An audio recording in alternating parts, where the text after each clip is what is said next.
Hi, Gemini Sun and Rising. Welcome to your November 2024 Astro Update. It's Rena here. So, November is Scorpio season, and for you, Scorpio is your sixth house of work.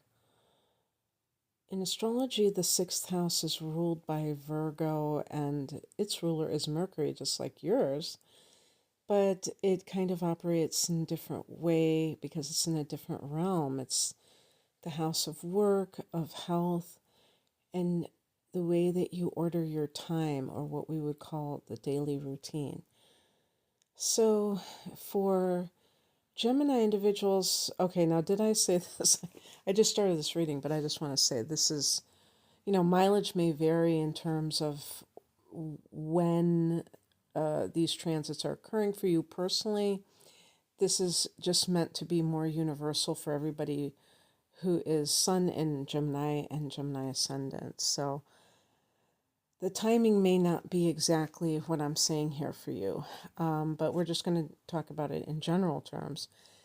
And so on the first of the month, we have a new moon at 9 degrees of Scorpio. So this could be someone who is starting a new job, or maybe you are starting a new health regimen, something along those lines that is practical because it's earthy and it pertains to your daily schedule. So, a new job, what are the hours of this job? Are they different than your old job?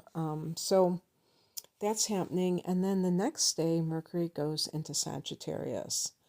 Sagittarius is the seventh house, your opposite sign, and so it's a sign of the house of committed partnership, but it's also like legal matters and arbitration, or so there might be something with work where you're, I don't know, negotiating something. Maybe you're getting some kind of a new position within the same company, and you're negotiating aspects of this new, the perks or whatever.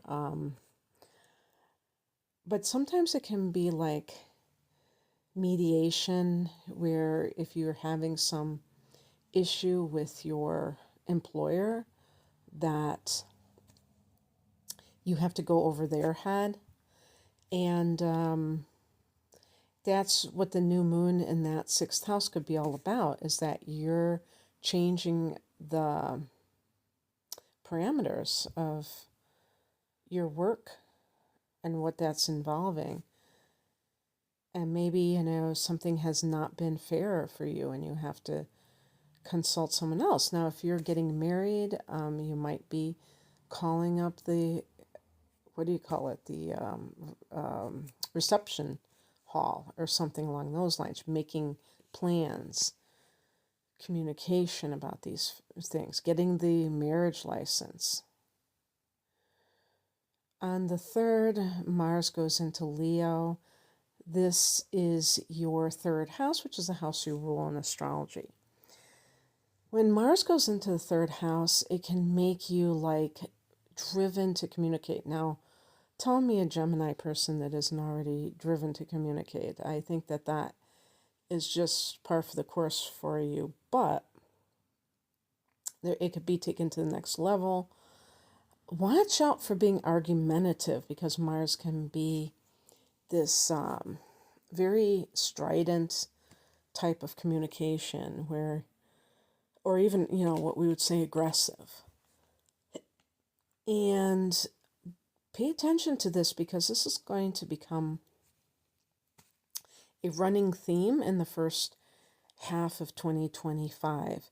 Mars will be either in Leo or Cancer for you for the next probably at least 5 months.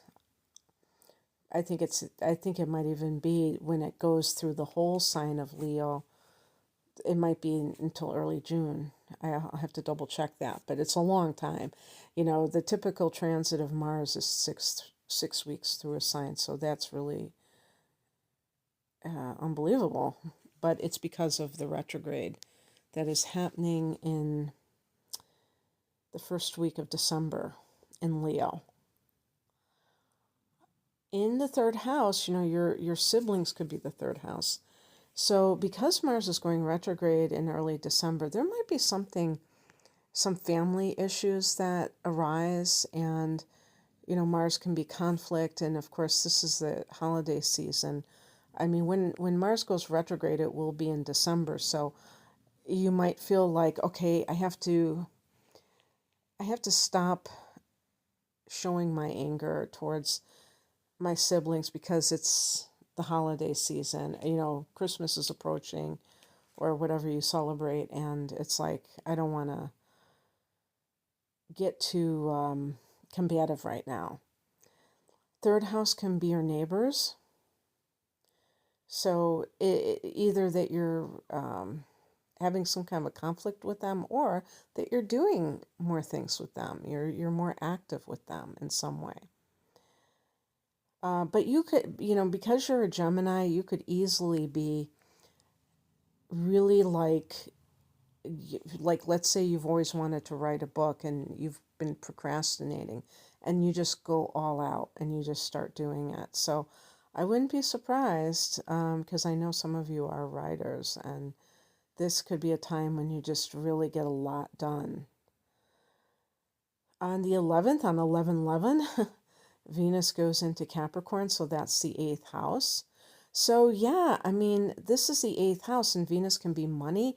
There could be an inheritance issue, and that might be why siblings are kind of, getting up in arms. Because it's like, okay, who gets what, and some kind of situation like that. Venus in the 8th house can be really getting deep with your partner. Like I always say, like the 7th house is kind of the window dressing. It's like if you decide to get legally married, it's the ring or the certificate or the party, the church ceremony. People can do that. I mean, I did I attend this wedding? I attended a wedding where there was 500 people. They were divorced within 2 years. It doesn't matter. Those things do not mean that you're going to stay with someone. And you could have a very simple, very modest celebration and be together until the day you die. I saw this article about this couple, and I believe, because I live in the Chicago area and they were from this area, and I think they were celebrating their 70th year of marriage, and I think they got married during World War II. I can't remember all the details, but I thought it was so sweet because they just like spent the night at a hotel in downtown Chicago, and I think they had like sandwiches after the church service in the church basement or whatever. To me, that is like the most romantic thing ever. These people who plan these elaborate weddings, I mean, God bless them, but that to me isn't what it's all about, and so you may be really tapping into someone. This is very significant for Geminis if you can see yourself in this position where you're really bearing your soul to your partner. You're not just kind of living off the surface, relating on the surface with this person. And that can really bond you to another person. On the 15th, we have a full moon at 24 degrees of Taurus, as well as Saturn going direct at 12 degrees of Pisces. I'll start with the Pisces. That for you is the 10th house of career. So Saturn has been retrograding here for months. I can't remember when it went retrograde, maybe June, July, August, September, October. So maybe like about 4 months or so. And so how has your career been going, Gemini, like you have this new moon in the sixth house. I always think of the sixth house sometimes as jobs versus careers. It could be something that's a money maker, but not necessarily something that you're doing that you want to do for the rest of your life. So if that's the case, this could be because you're trying to find yourself career-wise. Saturn is about discipline, order, and it speaks to issues surrounding the long haul, not something that is kind of a flash in the pan. So when Saturn was retrograding, this may have called up so many things within yourself. Are you really bringing your A game to a situation?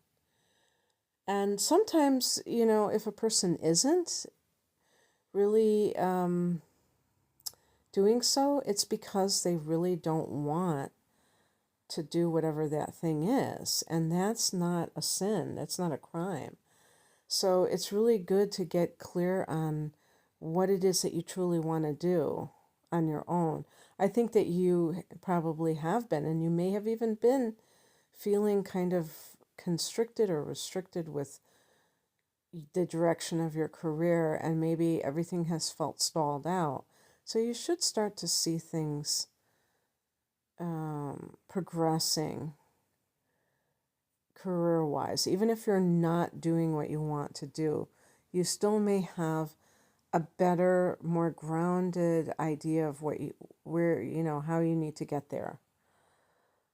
But the full moon at 24 degrees of Taurus is falling in your 12th house. And this is the house of the spiritual versus the material.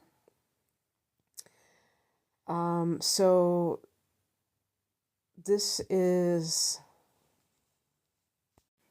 thinking about that new moon that was falling in the practical 6th house. And now we got the full moon in the 12th. The full moon can shed light on things that have been hidden. So it can bring out secrets and also kind of illuminate you if you've been in denial over something.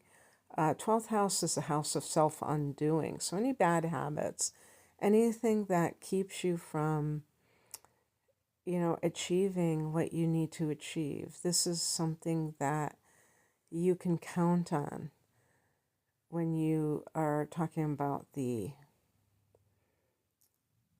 12th house, is that it's tuning you into a higher place. This is the dream state, so you might have a prophetic dream that really helps to change the course of your life if you've been feeling a little bit adrift. This can be like letting go of a bad habit that I was alluding to just a minute ago. And it's just like closing a chapter. It's like tying up loose ends. This is the last house before we go back to the first house. So this could be the end of a cycle for you. On the 19th, speaking of ends of cycles, Pluto ends its cycle in Capricorn. So again, to review, Capricorn is your 8th house. Now you have Pluto entering your 9th house. So this may, when Pluto is in the 8th house, it can be quite difficult,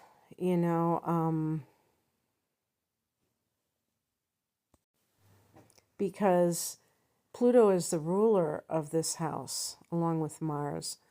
This is Scorpio's domain, and you may have had to do a lot of shadow work, whether you liked it or not. And it might have been, for a lot of Geminis, more in the form of therapy, talk therapy, versus, there's witchy Geminis and warlocky Geminis, or whatever you want to call them, shamanic Geminis too, obviously. But I'm talking about maybe the average Gemini, that because you operate coming from the intellect, that you might find that what we call analysis, which is psychoanalysis, that is your jam.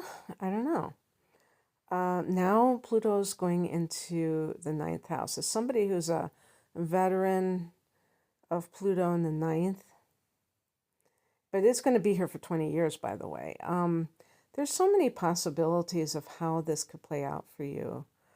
You may find, if you're in academia as a professor or as a student, that your concept of higher education shifts radically in the next 2 decades.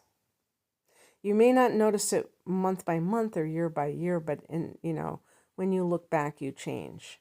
I know I have. And